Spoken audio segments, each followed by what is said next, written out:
रात के 11 बजे थे जब मैं उस बस स्टॉप पर पहुंचा। सर्दी की वो रात थी जब हवा में एक अजीब सी खामोशी थी, जैसे पूरी दुनिया सो गई हो। मेरे पास कोई और विकल्प नहीं था। घर जाने के लिए आखिरी बस पकड़नी ही थी। दिन भर की मीटिंग्स और काम के बाद मैं इतना थक गया था कि सिर्फ घर पहुंचने की चाह थी। लेकिन जब मैं उस वीरान बस स्टॉप पर खड़ा हुआ तो मुझे एहसास हुआ कि कुछ तो गलत है। स्टेशन पर सिर्फ एक टूटी हुई बत्ती जल रही थी, जो कभी तेज होती कभी मध्यम। उसकी रोशनी में एक अजीब सा नृत्य हो रहा था, रोशनी और अंधेरे का। जब बत्ती तेज होती तो मैं अपने आसपास का नजारा देख सकता था, और जब मध्यम होती तो लगता जैसे मैं किसी और दुनिया में खड़ा हूं। उसकी रोशनी में मैंने देखा कि मेरे अलावा सिर्फ 3-4 लोग और खड़े थे। सभी के चेहरे पर एक अजीब सी बेचैनी थी, जैसे वो भी कुछ महसूस कर रहे हों। वो लोग एक दूसरे से बात नहीं कर रहे थे, बल्कि सच कहूं तो वो आपस में आंख भी नहीं मिला रहे थे। हर कोई अपने आप में खोया हुआ था, जैसे किसी गहरी सोच में डूबा हो। मैंने एक बुजुर्ग आदमी को देखा जो अपनी छड़ी पर टिका खड़ा था। उसकी आंखें जमीन पर गड़ी हुई थीं।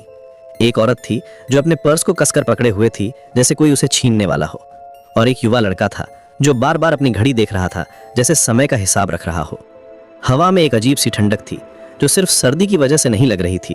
ये कुछ और थी, जैसे कोई अदृश्य शक्ति हमारे चारों तरफ मंडरा रही हो। मैंने अपनी जैकेट को कसकर पकड़ा और इंतजार करने लगा। दूर से कोई आवाज नहीं आ रही थी, ना तो कोई गाड़ी का शोर, ना ही कोई इंसान की आवाज। बस एक गहरी भयानक खामोशी। दूर से एक बस की आवाज आई। पहले तो बहुत धीमी, जैसे कोई दूर से सिसकारी भर रहा हो। फिर धीरे धीरे वो आवाज तेज होती गई। हेडलाइट्स धुंध को चीरती हुई नजर आई, लेकिन वो हेडलाइट्स कुछ अजीब लग रही थी। ना तो बहुत तेज, ना ही बहुत धीमी, बल्कि एक अजीब सा पीला रंग था उनमें, जैसे पुराने जमाने की लालटेन की रोशनी हो। बस धीरे धीरे रुकी और दरवाजा खुला। उस समय एक अजीब सी आवाज आई, जैसे कोई पुराना दरवाजा खुल रहा हो जो बहुत दिनों से बंद पड़ा हो। ड्राइवर का चेहरा अंधेरे में छुपा हुआ था।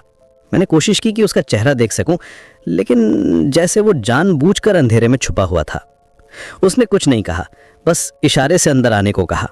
उसका हाथ भी अजीब लगा, बहुत पतला और लंबा, जैसे किसी कंकाल का हाथ हो। मैं अंदर गया तो देखा कि बस लगभग खाली थी। अंदर का माहौल भी बाहर जितना ही अजीब था। सीटें पुरानी लग रही थीं, जैसे बहुत सालों से इस्तेमाल हो रही हों। कुछ सीटों पर फोम बाहर निकला हुआ था। खिड़कियों पर धूल की मोटी परत जमी हुई थी। सिर्फ पीछे की तरफ कुछ लोग बैठे थे, सभी अपने अपने में खोए हुए। वो लोग भी वैसे ही चुप थे जैसे बस स्टॉप पर खड़े लोग थे। मैंने बीच की एक सीट चुनी और बैठ गया। सीट में बैठते ही मुझे लगा जैसे वो बहुत ठंडी है, जैसे कोई बर्फ का टुकड़ा हो। मैंने अपनी जैकेट को और कसकर पकड़ा। बस चलने लगी। शुरुआत में तो सब कुछ सामान्य लगा, लेकिन फिर मैंने महसूस किया कि बस की आवाज भी अजीब है। इंजन की आवाज कभी तेज होती, कभी धीमी, जैसे कोई सांस ले रहा हो। खिड़की से बाहर देखा तो सिर्फ अंधेरा नजर आ रहा था। कोई स्ट्रीट लाइट नहीं, कोई घर नहीं, बस काला अंधेरा। मुझे लगा कि शायद हम शहर से बाहर निकल गए हैं। लेकिन ये रास्ता तो मैंने पहले कभी नहीं देखा था। मैं इस शहर में 5 साल से रह रहा था और हर रास्ता जानता था, लेकिन ये जगह बिल्कुल अनजान लग रही थी। जैसे जैसे बस आगे बढ़ रही थी, बाहर का अंधेरा और भी गहरा होता जा रहा था। ऐसा लग रहा था जैसे हम किसी ऐसी जगह जा रहे हैं जहां रोशनी का नामो निशान नहीं है। कभी कभार दूर से कोई अजीब सी आकृति नजर आती, लेकिन जब मैं ध्यान से देखता तो वहां कुछ नहीं होता। शायद मेरा दिमाग मुझसे खेल खेल रहा था।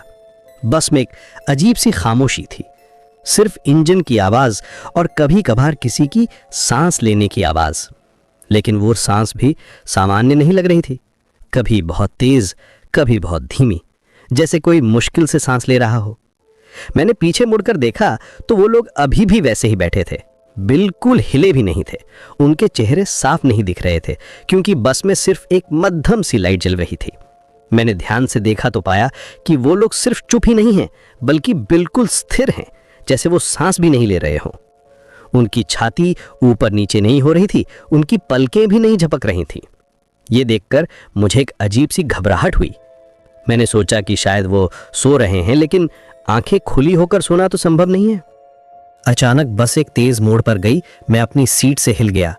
उसी वक्त मैंने देखा कि सामने वाली सीट पर एक औरत बैठी है। पहले वो वहां नहीं थी, मुझे यकीन था। जब मैं बस में चढ़ा था तो मैंने हर सीट को देखा था, वो सीट खाली थी।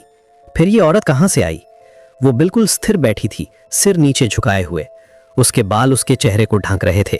उसके बाल बहुत लंबे और काले थे, लेकिन उनमें एक अजीब सी चमक थी, जैसे वो गीले हों, लेकिन पानी की वजह से नहीं बल्कि किसी और चीज की वजह से। उसके कपड़े भी अजीब लग रहे थे।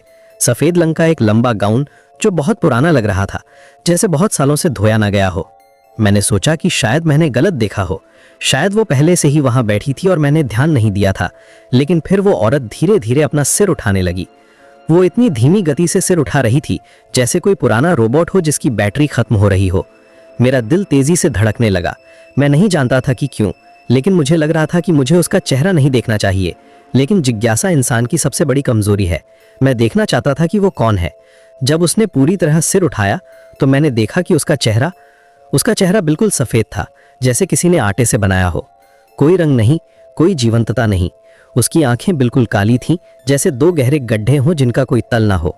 उसके होंठ भी नहीं दिख रहे थे, जैसे उसके मुंह पर कोई निशान ही ना हो। मैं डर गया और तुरंत अपनी नजर हटा ली।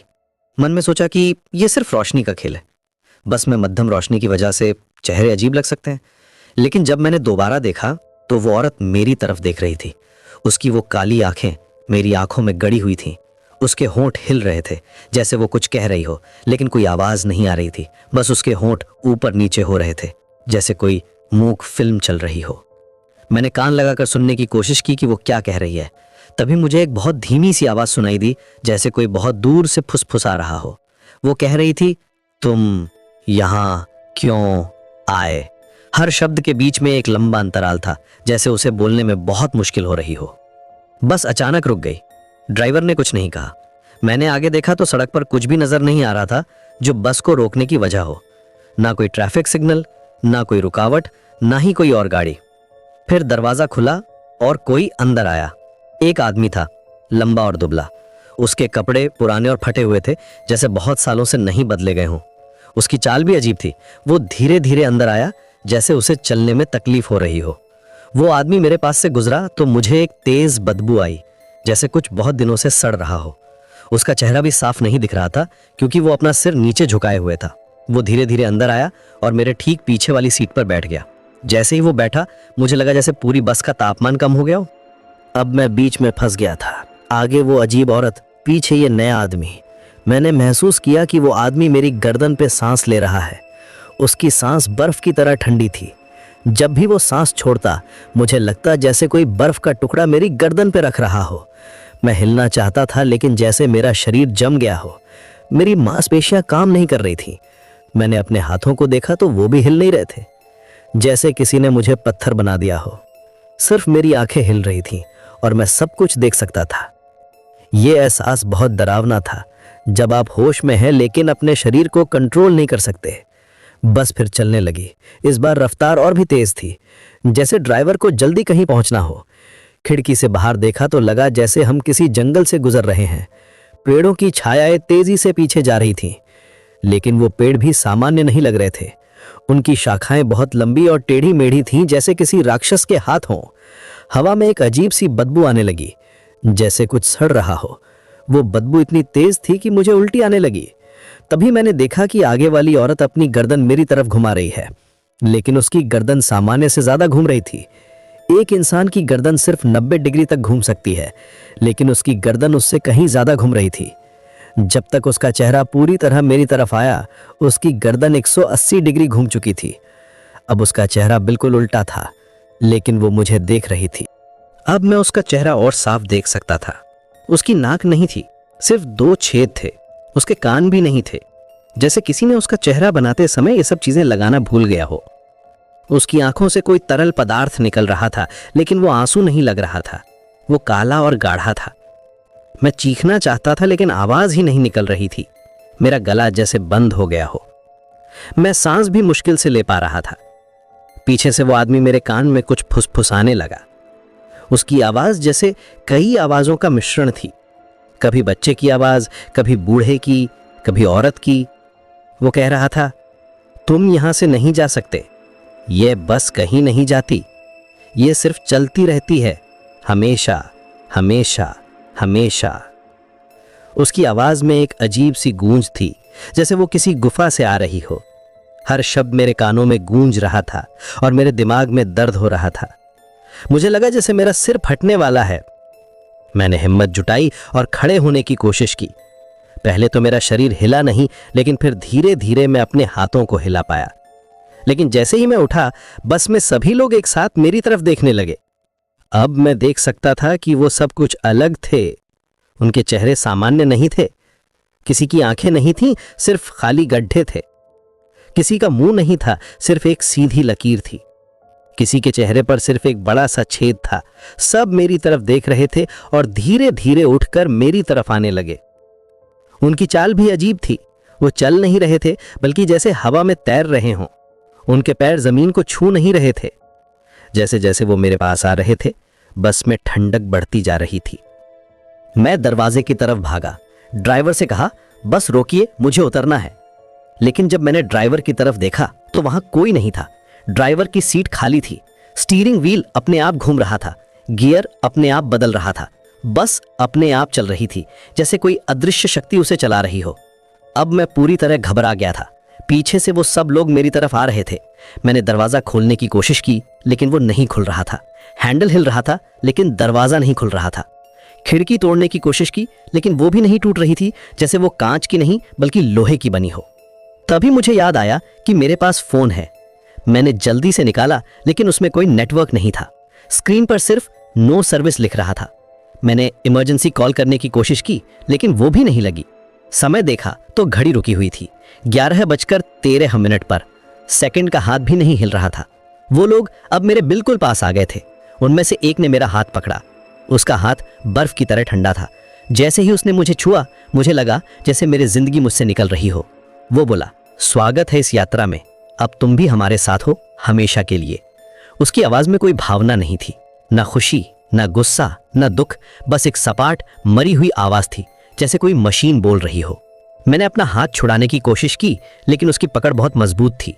धीरे धीरे मैं महसूस कर रहा था कि मेरा शरीर ठंडा होता जा रहा है। मेरी सांस धीमी होती जा रही है। मेरी आंखों के सामने अंधेरा छाने लगा। मुझे लगा कि अब मैं भी उन्हीं में से एक बनने वाला हूं। तभी अचानक बस रुक गई। सभी लोग रुक गए। एक अजीब सी खामोशी छा गई। फिर दरवाजा खुला और बाहर से एक तेज रोशनी अंदर आई। वो रोशनी इतनी तेज थी कि मुझे कुछ दिखाई नहीं दे रहा था।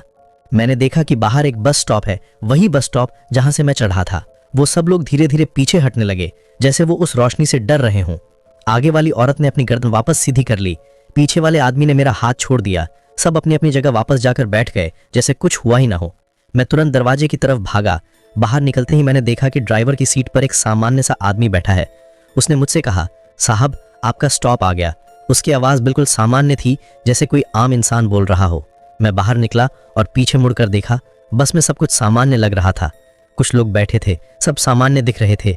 वो औरत भी सामान्य लग रही थी। उसका चेहरा भी ठीक था। मैंने अपना फ़ोन चेक किया, नेटवर्क वापस आ गया था और समय भी चल रहा था।